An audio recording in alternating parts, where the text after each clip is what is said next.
بسم اللہ الرحمن الرحیم۔ الفوز الکبیر الباب الاول ہے فی بیان العلوم الخمسہ، الفصل الاول ہے فی علم الجدل، سبق نمبر 22 میں خوش آمدید۔ آج کے سبق میں ہم باب کتمان الآیات پڑھیں گے۔ عبارت دیکھ لیں۔ اما کتمان الآیات فہو انہم کانوا یخفون بعض الاحکام والآیات للمحافظۃ علی جاہ شریف او لطلب منصب عزیز لئلا یتلاشی اعتقاد العامة فیہم ولا یلام علی ترک العمل بتلک الآیات۔ امثلتہ فمن جملۃ ذلک ان حکم رجم الزانی مصرح فی التوراۃ ولکنہم اہملوہ لاجماع احبارہم علی اہمالہ واقامۃ الجلد وتسخیم الوجہ مقامہ وکانوا یخفون تلک الآیات خشیۃ الفضیحۃ۔ ترجمہ دیکھ لیں۔ بہرحال آیات کا چھپانا، بے شک یہودی بعض احکام اور آیات کو چھپایا کرتے تھے بلند مرتبہ کی حفاظت کرنے کے لیے یا معزز عہدے کو حاصل کرنے کے لیے، تاکہ عوام الناس کا اعتقاد ختم نہ ہو جائے ان کے بارے میں اور ان کو ملامت نہ کی جائے ان آیات پر عمل کو ترک کرنے کی وجہ سے۔ اور اس کی مثالوں میں سے من جملہ یہ مثال ہے کہ بے شک زانی کو رجم کرنے کا حکم صراحت کی گئی ہے اس کی تورات میں، لیکن انہوں نے اس حکم کو چھوڑ دیا ہے ان کے علماء کے اس حکم کے چھوڑنے پر اتفاق کرنے کی وجہ سے، اور کوڑے لگانے اور چہرے کو کالا کرنے کو اس کے قائم مقام کرنے کے اوپر اتفاق کرنے کی وجہ سے، اور وہ ان آیات کو چھپایا کرتے تھے رسوائی کے ڈر سے۔ عبارت اور ترجمہ ہو چکا ہے، اب چلتے ہیں اس کی لغوی صرفی تحقیق کی طرف۔ پہلا لفظ دیکھیں کتمان، کتم یکتم کتمن و کتمانن، اس کا مطلب ہوتا ہے چھپانا۔ آگے ہے یخفونا، اخفا یخفی اخفا، باب اس کا افعال ہے اور اس کا مطلب بھی چھپانا ہی ہوتا ہے، اسی سے یہ جمع مذکر غائب فعل مضارع معلوم کا صیغہ ہے۔ جاہ یہ مرتبے کو کہا جاتا ہے۔ آگے ہے منصب، حسب و شرافت، عہدہ، رتبہ، یہ اس کے معنی آتے ہیں، اس کی جمع مناصب ہے۔ یتلاشی، تلاشا یتلاشی، اس کا مطلب ہوتا ہے معدوم ہونا، کمزور ہونا۔ لا یتلاشی، معدوم نہ ہو، ختم نہ ہو، کمزور نہ ہو، یہ اس کا معنی کیا جائے گا۔ مصرح، صرح یصرح تصریح، وضاحت کے ساتھ کسی چیز کو ذکر کرنا، اسی سے یہ اسم مفعول کا صیغہ ہے۔ احمل یحمل اہمال، اس کا مطلب ہوتا ہے ترک کر دینا، چھوڑ دینا، جمع مذکر غائب فعل ماضی معلوم کا صیغہ ہے۔ احبار یہ حبر کی جمع ہے، بڑے عالم کو کہا جاتا ہے۔ اور اس کے بعد آگے دیکھیں جلد، جلد یجلد جلدن، باب اس کا ضرب یضرب ہوتا ہے اور اس کا مطلب ہوتا ہے کوڑے مارنا۔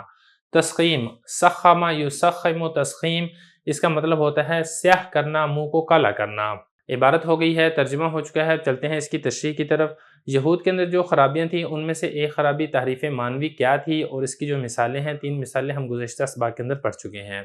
یہود کی خرابیوں کے اندر دوسری خرابی یہ تھی کہ وہ آیات کا کتمان یعنی آیات کو چھپایا کرتے تھے۔ دیکھیں جو یہود تھے یہ دینی سیادت و قیادت کے مالک تھے، اپنی سیادت اور قیادت کو بچانے کے لیے یا بلند رتبہ حاصل کرنے کے لیے تورات کی بعض آیات اور احکام کو چھپایا کرتے تھے، تاکہ عوام ان سے بدظن نہ ہو جائیں اور آیت پر عمل نہ کرنے کی وجہ سے عوام الناس ان کو ملامت نہ کریں، ان کو برا بھلا نہ کہیں۔ مثال کے طور پہ زانی کو رجم یعنی سنگسار کرنے کا حکم تورات یعنی بائبل کے اندر آج بھی موجود ہے، لیکن علماء یہود نے رجم کے بجائے کوڑے لگانا اور منہ کالا کرنے کے اوپر اتفاق کر لیا، اس لیے وہ آیات رجم کو چھپایا کرتے تھے تاکہ عوام کے اندر رسوائی نہ ہو۔ اس بارے میں مسلم شریف کے اندر ایک حدیث بھی ہے جو کہ حضرت براء بن عازب رضی اللہ عنہ سے روایت کی گئی ہے کہ نبی کریم صلی اللہ علیہ وسلم کے پاس سے کچھ لوگ ایک یہودی کو لے کر گزرے جس کا منہ کالا کر کے اس کو کوڑے لگائے گئے تھے، تو نبی کریم صلی اللہ علیہ وسلم نے ان کو بلا کر پوچھا کہ تم اپنی کتاب میں زانی کی یہی سزا پاتے ہو؟ انہوں نے جواب دیا جی ہاں۔ تو آپ صلی اللہ علیہ وسلم نے ان کے علماء میں سے ایک عالم کو بلا کر فرمایا کہ میں تجھے اس خدائے پاک کی قسم دیتا ہوں جس نے حضرت موسیٰ علیہ السلام پر تورات اتاری ہے، کیا تم اپنی کتاب کے اندر زانی کی یہی سزا پاتے ہو؟ اس عالم نے جواب دیا کہ نہیں، اگر آپ قسم نہ کھلاتے تو میں آپ کو ہرگز نہ بتاتا، حقیقت یہی ہے کہ سزا تو رجم ہی ہے، مگر ہمارے اشراف میں اس کی کثرت ہو گئی، یعنی زنا کی کثرت ہوگی، تو جب ہم کسی شریف کو پکڑتے تو اسے چھوڑ دیتے تھے، اور جب ہم کسی کمزور کو پکڑتے تو اس پر حد جاری کرتے، لہذا ہم نے کہا کہ آؤ ہم ایسی بات کے اوپر اتفاق کر لیتے ہیں جس کو شریف اور حقیر دونوں کے اوپر جاری کر سکے، لہذا ہم نے رجم کے بجائے منہ کالا کرنے اور کوڑا لگانے کو تجویز کیا۔ تو یہ یہود کی دوسری خرابی تھی کہ وہ تورات کی بعض آیات کا کتمان یعنی ان کو چھپا لیا کرتے تھے۔ تو یہی والی بات بتا رہے ہیں کہ اما کتمان الآیات، جو آیات کا چھپانا ہے وہ بات یہ ہے کہ یہودی بعض احکام اور آیات کو چھپا لیا کرتے تھے علی جاہن شریف، بلند مرتبہ کی حفاظت کے لیے، یعنی بلند مرتبے پر برقرار رہنے کے لیے، یا پھر یہ ہے کہ منصب عزیز کو طلب کرنے کے لیے، یعنی معزز عہدے کو طلب کرنے کے لیے بھی یہودی یہی والا کام کیا کرتے تھے کہ تورات کی بعض آیات کو چھپا لیا کرتے تھے، لئلا یتلاشی اعتقاد العامۃ فیہم، تاکہ عوام الناس کا اعتقاد ان کے بارے میں معدوم نہ ہو جائے، ختم نہ ہو جائے، اور وہ ان کو ملامت نہ کریں ان آیات پر عمل کو ترک کرنے کے اوپر۔ اس کی مثالیں من جملہ ان کی مثالوں میں سے یہ ہے کہ زانی کو رجم کرنے کا حکم مصرح،